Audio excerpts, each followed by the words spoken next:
All right, so it seems these days, if one wants to talk about black on black crime, all they have to do is mention Chicago and the skyrocketing violence that occurs there. Now, when I watched Cam Capone news in his recent interview with Whack 100, it was a disappointment. But in actuality, I ain't really disappointed at both of them because it sounds like Cam, he doesn't really come from traditional journalism. He's part of the new wave podcasting citizen journalist thing that's prevalent in today's climate.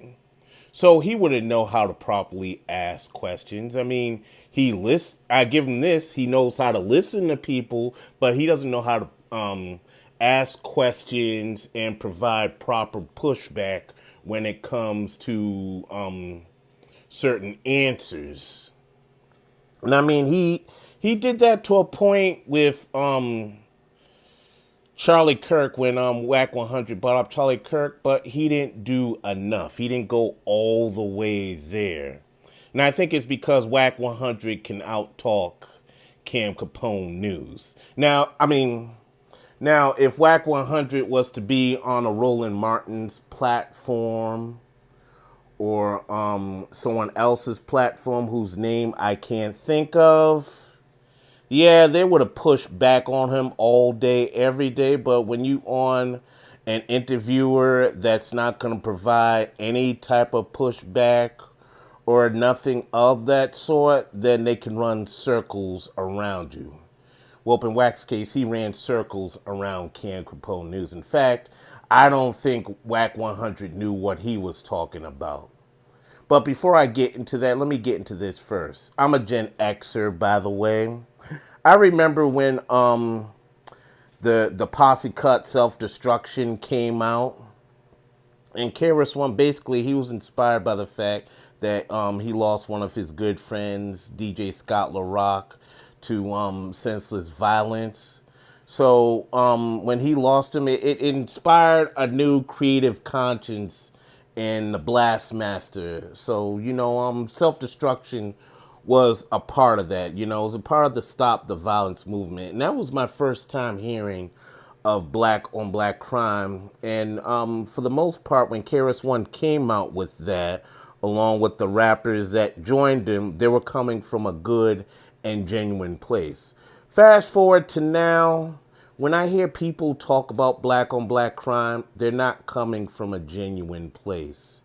Their place is coming from the fact that we want to shut these people up, and instead of addressing the stuff that happens in our yard or the stuff that we were caught doing, we're gonna say, "Well, you guys kill each other a lot more than this," and then you're gonna have people of color that are going to rubber stamp what the other person just said.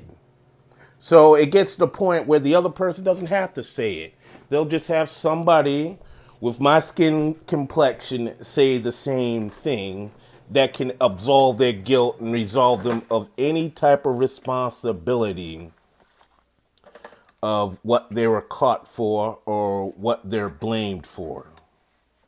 And when I heard Whack 100 said that, about Charlie Kirk, I'm like, what are you think? Well, actually, I don't think Whack 100 thinks. He just reacts. He just goes on PIRU.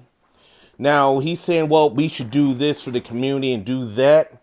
But Whack 100 is the same person that's on Clubhouse talking about paperwork, talking like how criminals would talk. But yet you want us to clean the community. Get the fuck out of here, Whack 100. Pardon my language, ladies and gentlemen. But the interview that Cam Capone News did with Whack 100, it just left a sour taste in my mouth.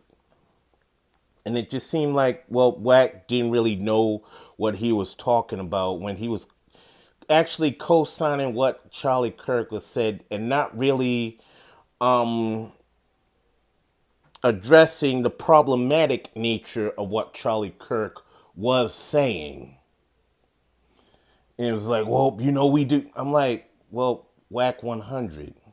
Do you know when it comes to gang violence, it happens in areas that are downtrodden, that are at-risk areas, that are impoverished. And when you're in areas like that, 9 times out of 10, you're gonna have a higher rate of crime that occurs there. And if we're going to get on Charlie Kirk for a minute, Charlie Kirk had no business addressing black on black violence. What about the violence that happens on his side of the fence? What about all those mass shootings that occur? What about, you know, gun control? Why wasn't he addressing those things? But it seems like, if you want a fresh and easy target, let's attack the black people, because we know that they ain't gonna properly defend themselves, and the people that could defend them, they're either too old, they're dead, or they've been discredited. So there's really nobody left to pretty much put on a proper defense, because all the people that could put on a proper defense are no longer around. So all we're left to speak on these issues are grifters, are class clowns, and opportunists. We don't have anybody of substance. We don't have no adults to lead these conversations or to put on a proper retort when a clown or a WS comes out and says what he says about us. Because we know that around the corner there's going to be somebody with their hands out looking to make money off of this, not really caring about the community. They'll say they care about the community, but they don't. It's just only in words only, not in deeds. So when I looked at Whack 100, I'm like, okay, Whack 100, he sounded like Uncle Ruckus. But I shouldn't be surprised here, because it seems like people that come from places where there's gangs, where it's impoverished and whatnot, those are the biggest people to turn out to be sellouts. They're quick to sell out, their own principles, their own people, for a pat on the head, to sit at the table, or for a few crumbs. They don't really care about the community. They're a bunch of turncoats at the end of the day. And Whack 100, he didn't really get the whole idea behind Black Lives Matter. It was founded to address police brutality. Now, I ain't gonna address the other things that occurred with Black Lives Matter, but that's what it was founded on. And as far as the violence that occurs when it's just us, that is addressed. And the difference between us and cops is when we do it, and when we're caught doing violence against each other, we go to jail. With some of the cops, they don't go to jail. I know Derek Chauvin and the people that are involved in George Floyd, they went to jail. And Whack 100, pretty much rationalizing the cops and everything, do what the cop says. Okay, all right. I'll give you a point for that. But does it really make sense for a cop to utilize excessive force on one person when they obviously have given up? Does that make sense?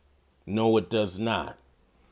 But again, you're going to have people like a Whack 100 make up excuses for the people that are in the Trump administration or associated with it, just because so they can remain relevant and they can get whatever crumbs that are on the table or on the floor, by the table.